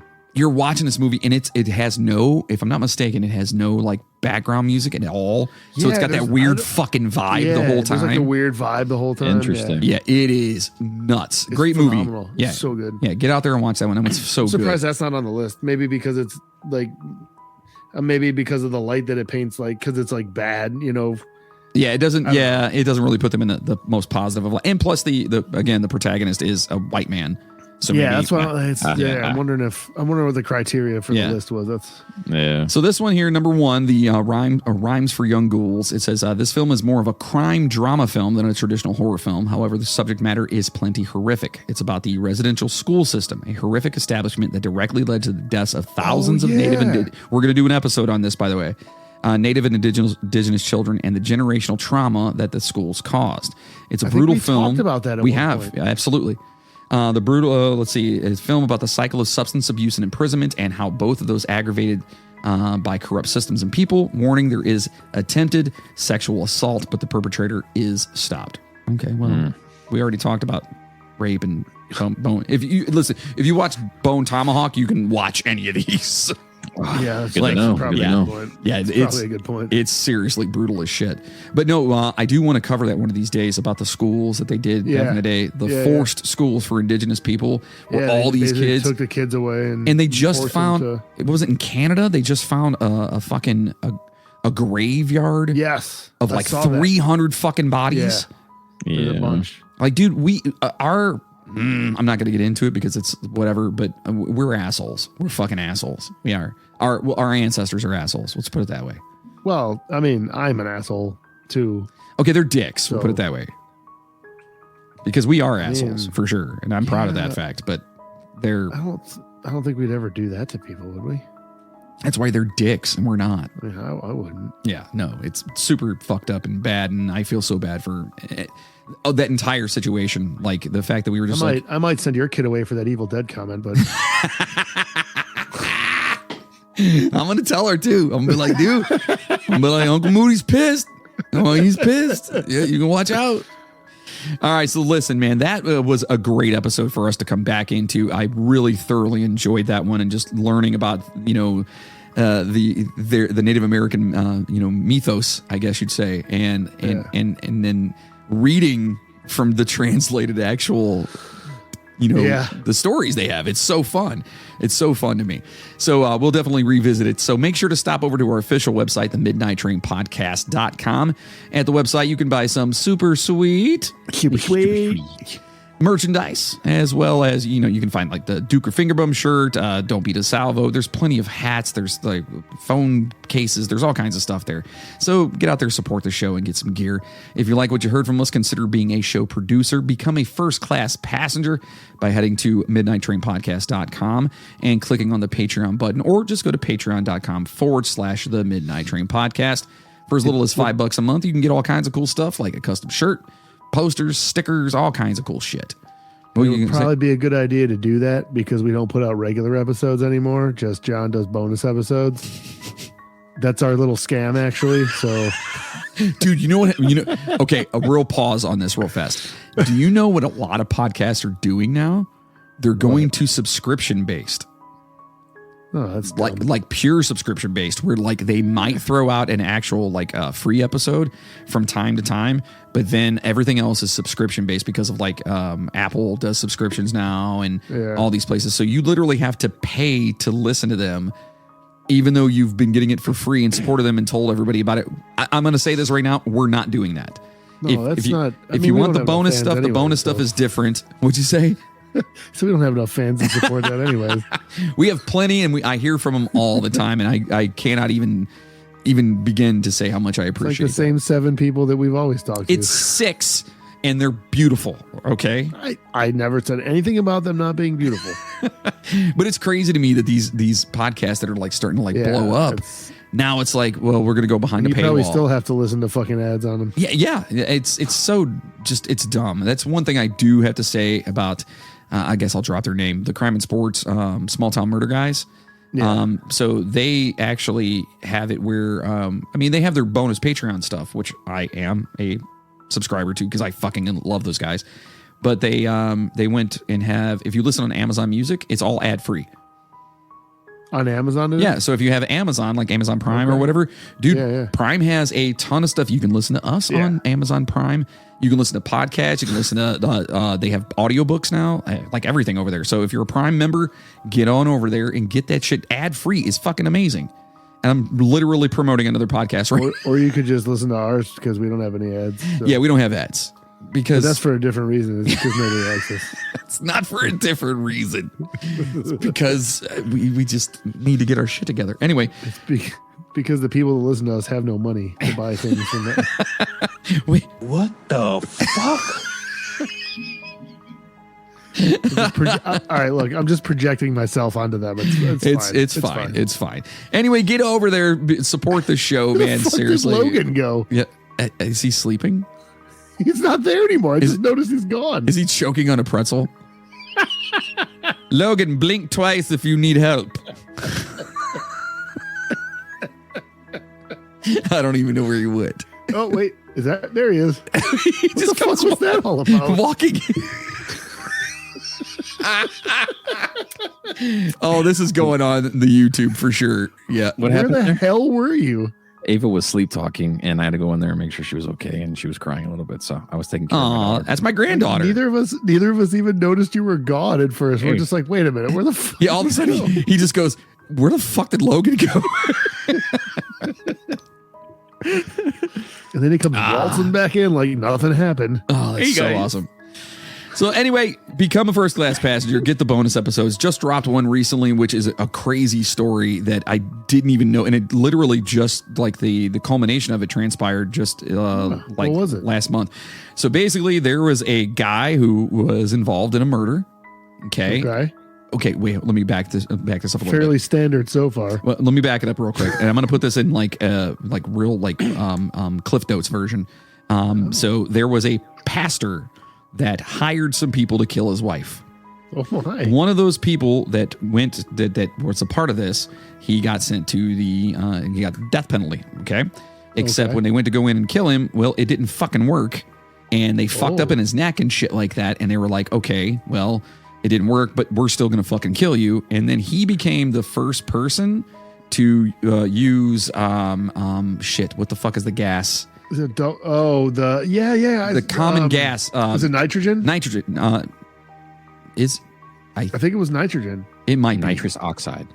No, I think it was just like legit, like straight nitrogen. Yeah, I think you're right. So anyway, and that just happened last month. Like they just executed him with this thing, and it's the craziest fucking story, dude. Because I mean, at the end of it, I literally said, like, I don't know, I feel bad for the guy because he swears up and down that he didn't have anything to do with the actual murder, but they still did this. Can I just say that if you survive the first attempt at the death penalty, I think you should be let go. I agree. At least take it off Legit, of your life. or at least if they're going to keep you, then at least just put you back in jail. Right. Like, if you survive, then you know what? That's like a fuck you. It's especially like, when they fucked up, because what they were saying is that the people that were doing it, they were trying to administer the the injection to him, the lethal injection, weren't actually even like medical people. It was like you or me. Yeah, it's like, hey, you want to do this? I guess. You know what I mean? Yeah. Yeah, at that point, that should be their bad. Yeah, put the guy back in gin pop, take him out of on death row. That dude would be like a legend in prison, probably. For sure. Oh, I'm sure he was while he was in there. Well, he was probably they bring him back in there, and he's just like, yeah, that's right. I fucking beat death. They couldn't fucking kill me. But then they gave him this. I think it was nitrogen. It's a super common gas or whatever, and it just suffocated him. It's just a big bag of farts. But put over his head. The fucked up part is they put the mask on him or whatever, and he just suffocated. They didn't put him to sleep first. So in other words, he sat there inhaling this and just suffocating. It's a crazy story. Get over there, listen to that, dude. I go through the entire thing from the beginning to the end. It was nitrogen. Yeah, it's wild. It's fucking wild. And that dude was it Kenneth Smith? Yep, Kenneth Eugene Smith. It says that he in his trial, the jury didn't even sentence him to death. They sentenced him to life. They did, and the judge said no. I'm going to supersede what they said, and I'm sentencing you to death. The whole story, at the end of it, you're literally like, I feel bad for this fucking guy. Yeah. Like, I do. I feel bad for him. I feel bad regardless if he did what he did, then fuck him. Okay.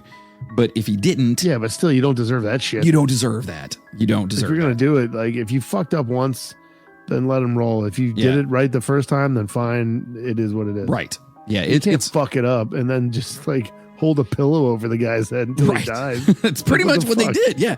So listen, if you want to listen to that and all the other bonuses we have out there, get over there, midnighttrainpodcast.com or patreon.com/the Midnight Train Podcast.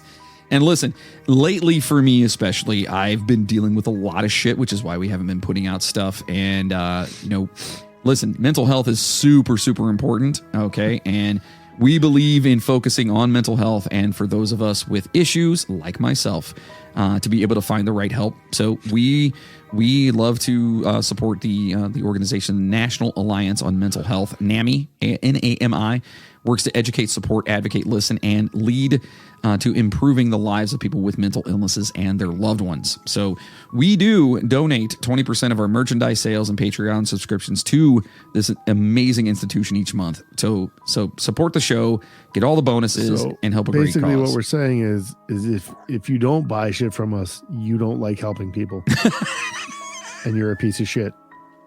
Wow. I did not say that. That is Moody at themidnighttrainpodcast.com. No, that was we. It's all of us think that. You said it earlier. No, well, yeah, kind of. Well, yeah, whatever. And listen, if you want to donate personally, just go to nami.org. If you don't want to, whatever, just help the cause. That's all I'm asking. So don't forget to follow us on Twitter, on Instagram, TikTok, YouTube, which is going to be blowing up because we're going to have amazing clips like Logan just disappearing. And Moody just funneling his freaking boom stand and shit. And it's going to be awesome. And you can listen to us on Spotify. I forgot about that already. That was hilarious.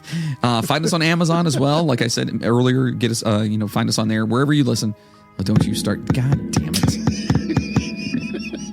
Jesus. So listen, this is that reverb, dude. We cannot thank you guys enough for all your love and support, and for patiently waiting, because you guys have. And I love that you guys check in on us to see how we're doing. And I've even had people like literally like asking, dude, let's face it, we're just a bunch of fucking train wrecks. That's all it is. Well, I mean, it's like at one point in time, I wanted to change the name to the Midnight Train Wreck.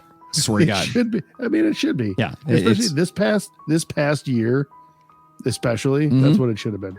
It's been a clusterfuck of whatever can happen will happen, and it's been ridiculous. It's true. But we're listening, man. We're strong. We're persevering. We're getting through this. So, and I chugging along. Choo choo, motherfucker. So listen, don't fucking shake your head at me. I see you. You're still here. Remember, you came back like an asshole. So to all of our beautiful first class passengers, okay, that would be. So loud, Jesus. To Jacob loud. Peters, to Stoner Babe 69, Tim Karras, Zoe Miller, Tracy Valancourt, Edgar Rodriguez, Jenny Wynn, Riley with no last name, Chris Connors, Amanda C, Micah Purdue, Dale Wells, George DeJesus, Megan McTerry, Amanda Denz, Chris Lucas, Joseph Aramo, Nathan Diekman, Caitlin McKinney, Maggie Brothers, Rick Resler, Miles Campbell, Brian Gunsman, Pumpkin Escobar, Mac Doherty, She's Janet Sherrill, huh? She's good people. She seems like she's super cool. Yeah, she's another one of the ones that like reaches out to us often. Like, hey, are you guys okay? Do you need anything? You know.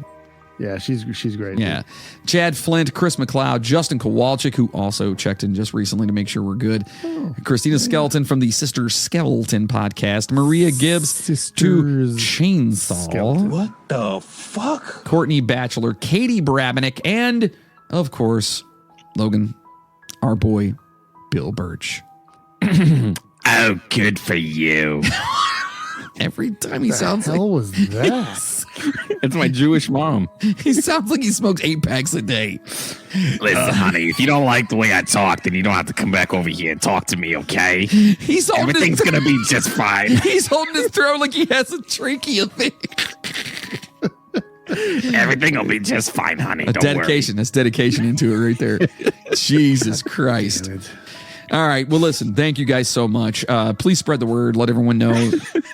We're going to be back on this. And I think, we've got a lot lined up as far as stuff. And we can hear your We bag. might get We to can them. hear Who your knows? bag. We'll see. We can hear your bag. And wait, crunch. Go ahead. There it is. There it is. Don't people like pay for that shit now? Should we charge people for that? What is it? Is that it? ASMR? Oh.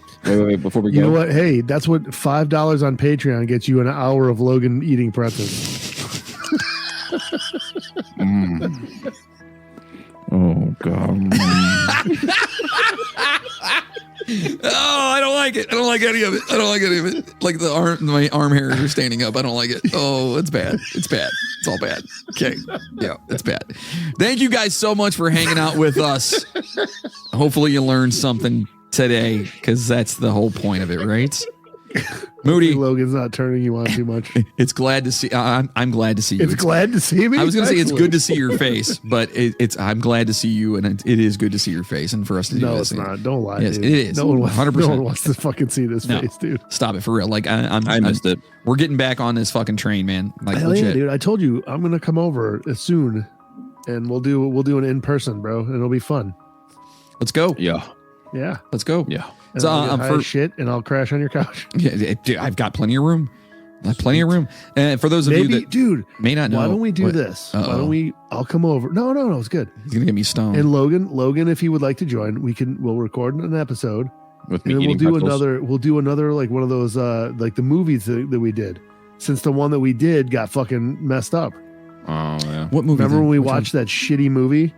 Oh yeah, that Us or whatever it was? Yeah. Oh, Yeah. Oh, that'd be great. Yeah, we could totally do that. You can get drunk. I'll get high, and we'll just we'll do a funny movie thing. Actually, I think you should get drunk and I'll get high. You don't want me drunk. Why are you And gonna I try to don't fight want- me? I don't want me.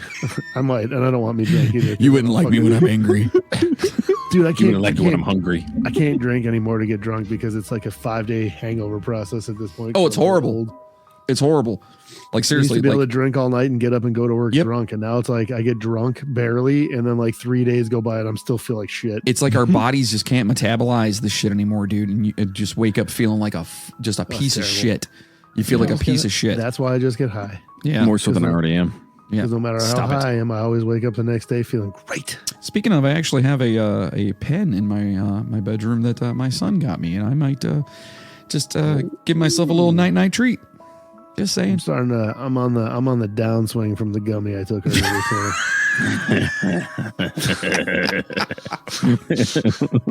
I really hope that people stay to the end of these. This is what we need to do at the end of these from now on. We just need to just banter and just talk about stupid shit. And we're going to see if anyone actually stays on this long. Yeah, the little treats to see who's actually listening. Right, who's actually paying attention. Like the pretzels. I do know that Bill Birch, our boy, oh, good for you. He No, you did it wrong. Oh, good for you. there it is. There's like a reverb on your voice when you do that. It's weird. Yeah, I do a pretty good job of that. What the? Do you hear the reverb on that? What the fuck is happening? I do. That hear is it. so odd. It's just my voice, honey. He sent me a text when when we dropped the bonus episode. He was like, "Dude, glad to hear you back, man." He's like, "That's awesome." He's like, "I'm driving down to wherever he's going." He's like, "It's good to hear you guys." So that's my buddy, man. He's a good dude. Cool. So Bill, you are salt of the earth, my friend. It's always good to get back. I enjoyed this. This was good. I needed this. Yeah. Yes, yes. So we will continue to do these because fuck everything else. I don't give a shit anymore. Just remember, no one's listening right now. So it doesn't matter what we say. Hold on, we gotta do something that's just like, let's make something up right now.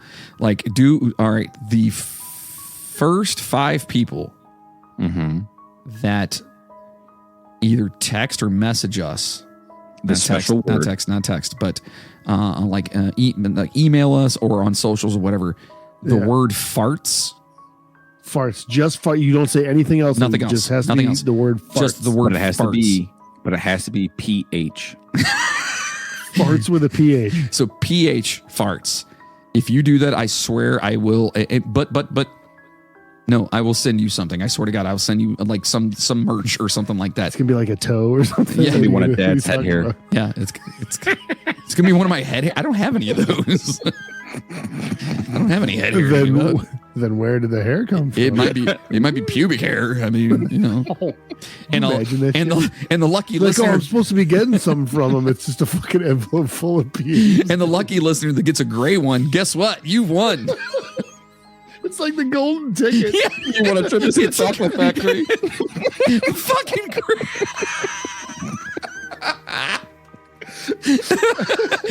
Nobody is going to write with farts now if they're still listening. I will. They're not. I'm doing it. Moody just sends over farts. Do I get my pubes now? What are we doing? How do we do this?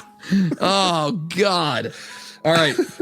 So you guys have to do that so we know who's actually still listening to the end of this. Farts with a PH. PH farts. That's it. And then Not PH farts, just farts with a PH. Right. Farts. PHARTS. Right. Farts. That's Yes. it, bro. Farts. And then I promise you I will send you something. I don't know what it's going to be. A free ticket to the Chocolate Factory, bud. It could be pubes.